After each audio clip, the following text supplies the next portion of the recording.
बहन हेमा सनवाल जी, हमारे मंडल महामंत्री श्री देश प्रेमी विक्की जी, हमारे पूर्व प्रत्याशी बहन सावित्री वर्मा जी, पूर्व मंडल अध्यक्ष श्री देवजीत पांडे जी, नगर कार्य समिति के हमारे और नाम ले रहा हूं मैं, श्री अंशुमान सिंह जी, सुनीता पांडे जी, रोहित सिंह जी, सत्यप्रकाश पांडे जी, जीएन भट्ट जी और अविनाश यादव जी और तमाम यहाँ वरिष्ठ लोग होंगे जिनका नाम लिया जाना चाहिए, लेकिन समय के अभाव को ध्यान में रखते हुए, क्योंकि माननीय प्रधानमंत्री जी को कुछ ही क्षणों में पूरा देश ही नहीं, पूर्वी मंडल ही नहीं बल्कि पूरी दुनिया में भारतीय जनता पार्टी का जो समर्थक बैठा हुआ है वो अभी सुनने के लिए बेताब बेसब्री से प्रतीक्षा कर रहा है।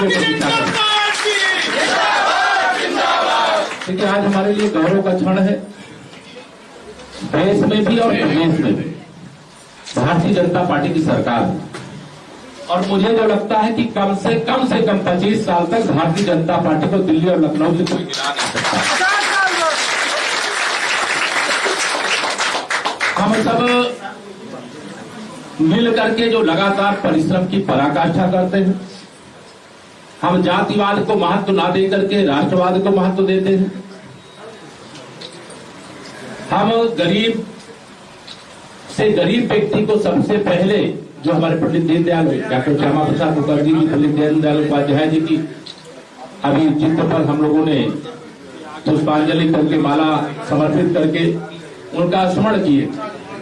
उन्होंने जो सिखाया है उस सीख को कभी कल्पना कर सकते थे क्या हम कि कभी जम्मू कश्मीर से भारत 370 हट जाएगी? कभी सोचा था कि आप लोगों ने आपके जीवन काल में आप देखोगे? लेकिन आज वह दिन हमको देखने को मिला है। श्री रामलला की जन्मभूमि पर भव्य मंदिर का निर्माण होगा, कभी सोचा था क्या? लेकिन आज वह भी हो रहा है। कभी करोड़ों की संख्या में गरीबों को प्रधानमंत्री आवास योजना के अंतर्गत आवास मिल जाएगा।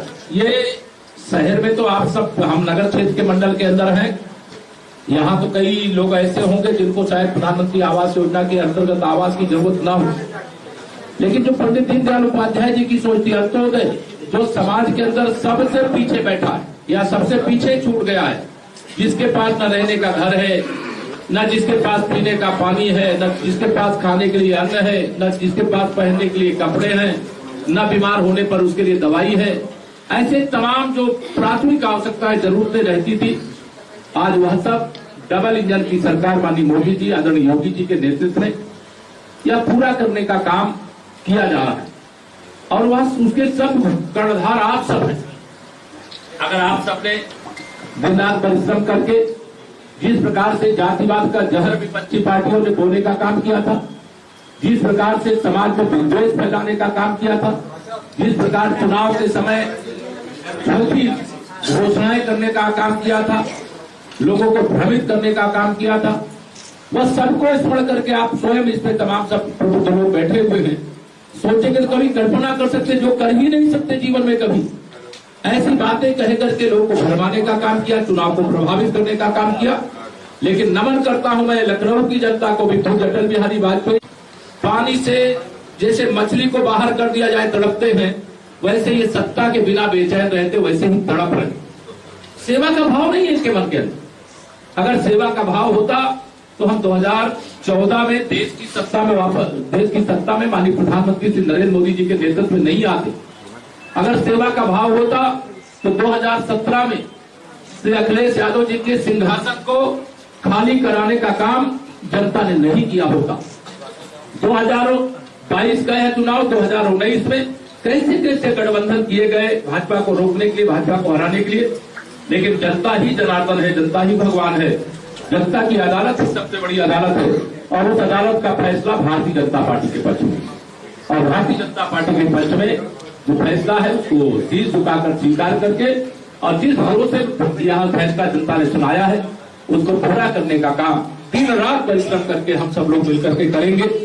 आज 6 अप्रैल भारतीय जनता 6 अप्रैल 1980 को आज ही के दिन भारतीय जनता पार्टी की विधिवत स्थापना हुई थी। आज हमारे कभी 2 सांसद थे हमारे संसद, हमें याद नहीं आता, लेकिन आज हमारे पास 303 सांसद, 303। अभी राज्यसभा में हमें एक बिल पास कराने के लिए कितने पापड़ बेलने पड़ते थे, लेकिन आज राज्यसभा में भी हम शतक लगाने की ओर हो गए हैं।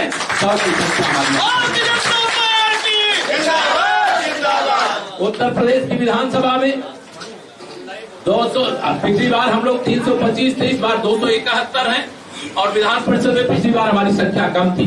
मुझे पूरा विश्वास 9 तारीख को मतदान होना है विधान परिषद से, आप में से भी कोई पार्षद गण है, सब मतदान करने वाले होंगे। लेकिन जब 12 तारीख को रिजल्ट आएगा तो विधान परिषद में भी भारतीय जनता पार्टी का कमल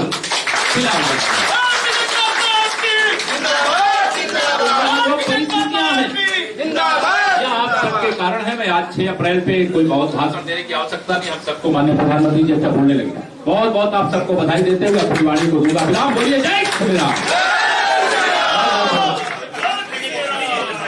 के अवसर पर प्रदेश की 24 करोड़ जनता को, देश की जनता को, दुनिया में भाजपा के समर्थक उन सबको बहुत बहुत बधाई देता हूँ। और जिस भरोसे से जनता भरोसा देकर के फिर से देश और प्रदेश की सत्ता भारतीय जनता पार्टी को सौंपने का काम किया है। आज स्थापना दिवस के अवसर पर यही कह सकते हैं कि माननीय प्रधानमंत्री नरेंद्र मोदी जी के नेतृत्व में माननीय